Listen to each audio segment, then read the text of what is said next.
Bonjour Clémence Guettet. Bonjour. Merci d'être avec nous ce matin sur France Inter. Je voudrais commencer par une valeur que l'on associe pas spontanément au monde politique, c'est un euphémisme, et à laquelle vous avez pourtant décidé de consacrer un livre.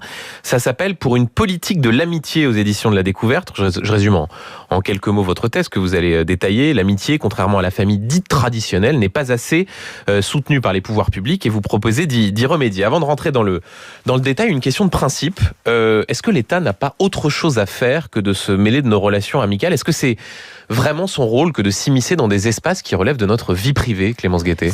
Alors c'est une bonne question parce que en écrivant ce livre-là, j'avais conscience de marcher sur une sorte de ligne de crête. C'est-à-dire que l'amitié, c'est une valeur souple, gratuite, libre, extrêmement valorisée d'ailleurs dans notre société, mais qui n'est pas du tout reconnue par l'État, par la loi, etc. Le fait est qu'aujourd'hui, la famille traditionnelle, vous l'avez dit, elle est survalorisée. Le couple, majoritairement couple hétérosexuel, la famille avec des enfants, comme institution, prônée d'ailleurs par la droite, par les réactionnaires de tout temps et de toute époque, est accompagnée par l'État, par le système socio-fiscal, par les aides sociales, etc. etc. Or, aujourd'hui... Pas seulement par la droite, et avec aussi, Clémence Guettet, comme objectif de faire en sorte que la démographie reparte, que l'on puisse faire des enfants pour financer le modèle social. J'en parle dans le livre. Quand M. Macron parle de réarmement démographique sans s'intéresser une seconde aux causes, c'est-à-dire pourquoi on fait moins d'enfants aujourd'hui dans notre pays, peut-être que c'est la crainte du futur, le changement climatique, peut-être que les femmes ne sont pas du tout accompagnées pour le moment du postpartum, dans leur carrière, etc. Bref, aucune cause n'est remise en question, et M. Macron participe en ça d'une bataille idéologique qui est celle de l'extrême droite. C'est une forme d'extrême droitisation de la société que de revenne à cette famille traditionnelle. Vous vouloir que les couples fassent des enfants, c'est un combat d'extrême droite ? Sans s'intéresser aux causes et donc sans leur faciliter la vie, oui, excusez-moi de le dire, c'est une bataille qui est celle de la droite réactionnaire. J'en reviens quand même au livre et à ce que je propose en positif, c'est-à-dire que il me semble qu'aujourd'hui, la façon de faire famille, je parle des familles choisies dans le livre, d'organiser nos existences a beaucoup changé. C'est 6 personnes sur 10 qui habitent hors du département de naissance de leurs parents, donc il y a un éloignement de la cellule familiale. 6 enfants sur 10 qui naissent hors du mariage. Le mariage n'est plus du tout une condition pour faire famille, faire des enfants, etc. Et les femmes seules, ça ne vous aura pas échappé, depuis la loi sur la PMA, ont le droit de faire des enfants toutes seules, hors du couple. Et donc, il y a plein de nouvelles façons d'organiser son existence qui ne sont pas prises en cause par la loi, par l'État, pas accompagnées par les politiques publiques. D'où cette volonté d'organiser à l'échelle de l'État et des pouvoirs publics l'amitié. Sauf que là où on s'interroge quand on lit votre livre, c'est la façon dont vous le liez au combat politique. Vous expliquez que favoriser l'amitié, c'est mener un combat, je vous cite, anticapitaliste, que c'est aussi résister à l'extrême droitisation. Que doivent comprendre ce matin ceux qui nous écoutent et sont capitalistes et votent pour l'extrême droite, que l'amitié, c'est pas pour eux ? Alors, bien sûr que si, évidemment, mais la façon de promouvoir des droits nouveaux, comme j'essaye de le faire dans ce livre, oui, j'estime que c'est un combat antifasciste. Je viens de vous expliquer pourquoi la famille traditionnelle, pas besoin de vous rappeler la devise de la France pétainiste, mais pourquoi la famille traditionnelle et la question de la natalité a toujours été associée à l'idéologie d'extrême droite. Sur le versant anticapitaliste, j'essaye de montrer dans le livre que prendre en compte de nouvelles configurations familiale, affective, de solidarité matérielle, c'est s'attaquer d'une certaine façon au capital. Pourquoi ? Parce que je propose, par exemple, une série de congés. Je vous donne un exemple. Vous êtes une femme seule. Vous avez décidé de faire un enfant seul. Vous n'avez personne pour vous épauler dans votre postpartum. Vous pourriez choisir que un ami, une amie, soit là dans cette période qui est particulièrement difficile. C'est un débat qu'on peut avoir, mais associer ça à l'extrême droite et à l'anticapitalisme. Est-ce qu'il n'y a pas une sorte d'obsession chez vous à plaquer tous vos schémas, quels que soient les sujets qui sont abordés ? Je vous assure qu'à l'Assemblée nationale, on a eu par exemple un début de réflexion sur le congé qui s'appelle encore congé paternité. Je rappelle que 2 femmes peuvent faire des enfants ensemble. Donc l'appeler congé parentalité serait une chose. Mais aujourd'hui, quand vous grappillez du temps sur le capital, sur la production, parce que vous vous attaquez avec un dispositif comme ça au code du travail pour ajouter des jours de congé, je vous assure qu'idéologiquement, c'est un combat qui est situé. Alors, vous dites que c'est une façon de mener le combat anticapitaliste. Pourtant, il y a une sorte de paradoxe, puisque parmi les propositions que vous faites, il y a notamment cette idée d'une adoption sociale ou d'un Pax amical, sur le même modèle que le Pax dans un couple, qu'il soit d'ailleurs hétérosexuel ou homosexuel, avec les mêmes droits fiscaux. Donc, se paxer avec un ami pour payer moins d'impôts. Mais c'est effroyablement bourgeois, ça, Clémence Guettet, comme modèle, non ? Oui, alors j'en parle. Donc, en fait, vous passez la journée à vouloir, tuer les niches fiscales, faire en sorte que les Français payent plus d'impôts, et là, c'est payer moins d'impôts grâce à ses amis. Je parle évidemment de cette contradiction, parce que j'en étais moi-même consciente. C'est-à-dire que c'est en quelque sorte l'élargissement d'une forme de niche fiscale. fiscale. Une niche fiscale relative, parce que je parle de l'héritage pour les ascendants, les descendants, qui devraient pouvoir être ouvert à en effet un partenariat social.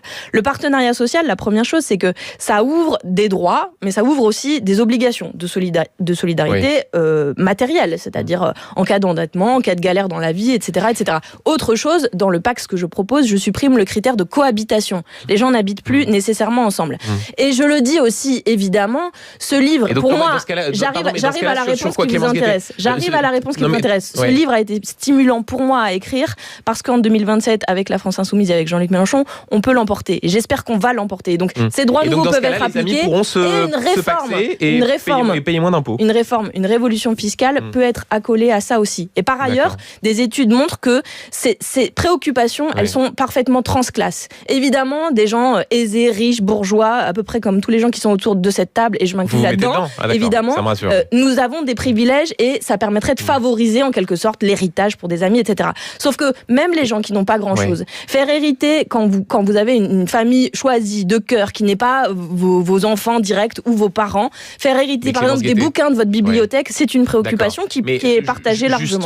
On pourra se paxer avec un ami mais pas plusieurs. Non, c'est réservé à une personne, c'est vraiment calqué. Faut bien choisir alors. Oui, tout à fait, mais faites votre réflexion. Je vous assure qu'il y a plein de gens pour qui c'est tout à fait possible de choisir ça. Et je le dis, en fait, j'ai écrit ce livre parce qu'il y a trop de souffrances qui sont générées aujourd'hui par l'absence de droit. Votre meilleur ami décède, vous êtes sommé de retourner au boulot le lendemain alors que vous en êtes parfaitement incapable. Votre belle-sœur que vous voyez une fois l'an ou dont vous êtes potentiellement moins proche décède, vous avez le droit à des jours de congé. Je trouve que c'est anormal.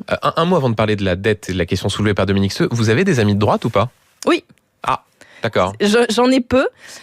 J'en ai peu parce que... En fait, c'est malgré le fait qu'ils soient de droite, vous êtes amis avec eux. J'en ai peu et je vais vous expliquer pourquoi. Je pense que ça paraît intuitif pour beaucoup de gens. Il me semble que dans des amitiés, quand on veut que les relations soient amples, on arrive très vite à des sujets où forcément il y a des formes de désaccord. En plus, je suis une responsable politique, je suis obsédée par la politique, comme là aussi plein de gens autour de cette table, j'en parle beaucoup.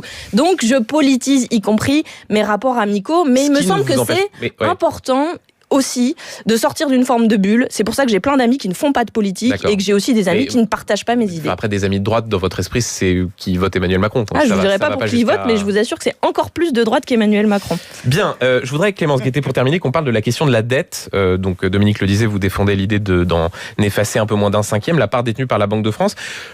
On a beaucoup parlé de la question des conséquences sur l'inflation, des conséquences sur les taux d'intérêt. Je voudrais qu'on s'arrête, comme Dominique l'a fait, sur la question de l'appartenance à l'Union européenne. Je vais vous citer une phrase. Ouvrez les guillemets. Vouloir annuler les dettes détenues par la BCE et la Banque de France signifierait quitter l'euro. Qui disait cela ? C'était l'ancien gouverneur de la Banque de France, François Villeroy de Galhau. D'ailleurs. Oui, qui n'a pas exactement les mêmes fonctions, du moins pas encore. C'était pendant le Covid.